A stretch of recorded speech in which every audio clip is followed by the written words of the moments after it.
Okay.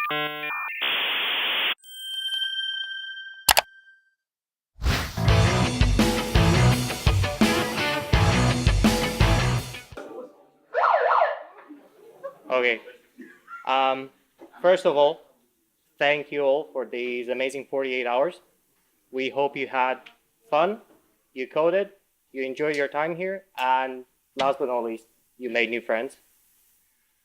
We want to thank our sponsors. We want to thank Bloomberg, SAS, Kana, JP Morgan, SendGrid, Matthew Chalmers, and UG Racing for providing challenges and being here helping you with all the coding. We also want to thank ePlacement Scotland and Dogfish Mobile and the amazing guys from MLH. Thank you. We also want to say a special thank you to the Department of Computing Science, all the professors, lecturers, research assistants, PhD students, and the staff, and John, who we hope... Yeah? Yeah.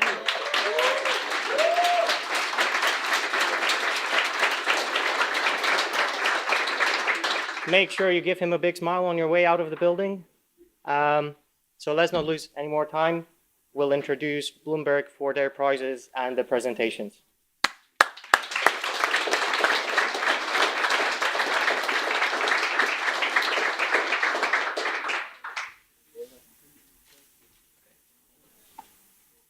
Thanks, everyone.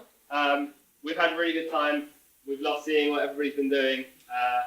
Really cool hacks, really creative stuff. Thanks to the guys who organized it, really appreciate it. It's been pretty cool. We want to say well done to the Lego winners. We had the Bloomberg Lego. They made some really creative sculptures, so well done to them. We really liked all the projects we saw that use the Bloomberg API. I want to shout out to the most creative, the coolest stuff that we saw. So Team 4042 made a map of the world which uses the Bloomberg API to retrieve the Big Mac index for each country, how much a Big Mac costs, and show how it varies across the world. Edinburgh's made a stock market version of the Temple Run game, which was really cool. As the stock goes up and down, you kind of jump or you think. And the electrical engineers team correlated Twitter data with financial performance, which we thought was very useful and quite a creative use of the API. It was very difficult to decide. Well done to the winning team. Without any further ado, we have prizes. So where's Team 65? Come on.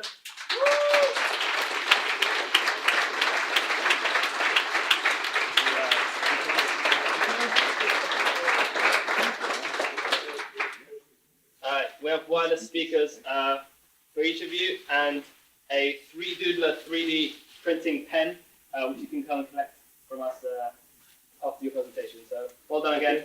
Good luck with your presentation.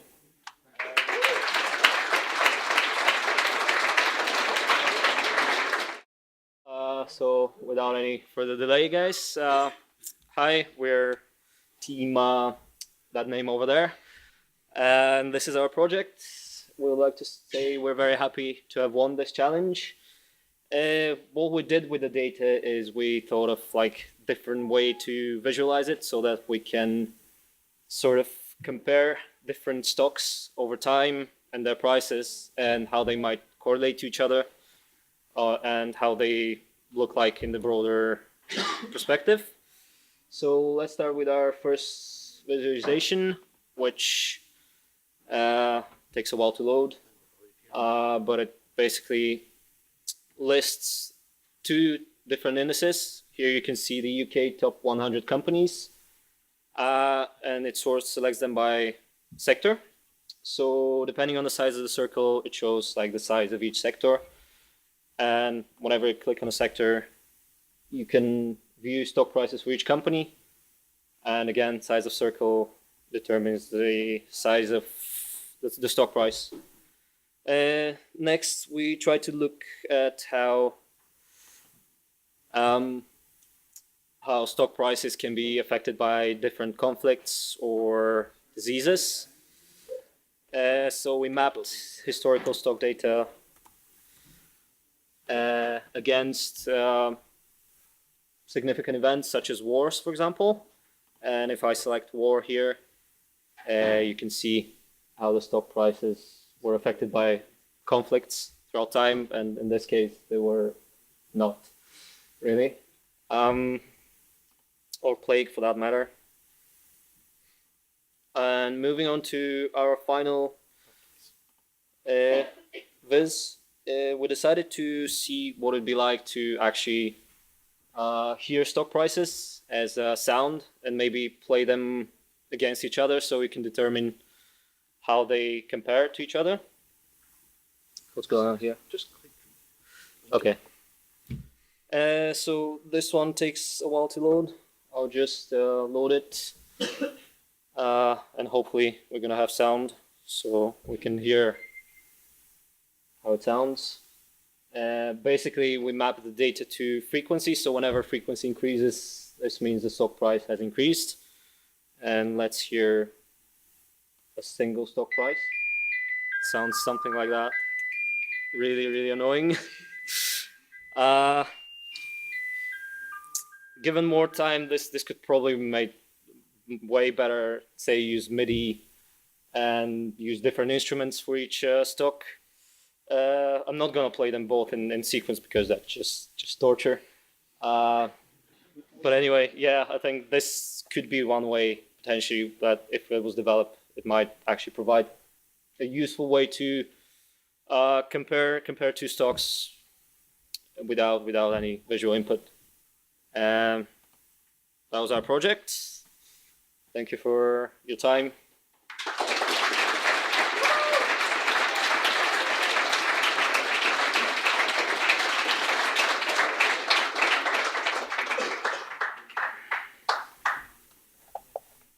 Oh, any questions before we unplug? Oh yeah, sorry. Technologies. It was the Django. Fairway we used was Django, and we used the Grevlicus API to hook up to Bloomberg. Yeah. Which is an inside joke for our other teammate who wrote the API, which we used. And for the front end, we used JavaScript. The D3. D3 provides all the graphs. Yeah. And what was it you used For the sound, we found a library on GitHub for Python, which enables you to render sound waves in Python. So that's it. Anything else?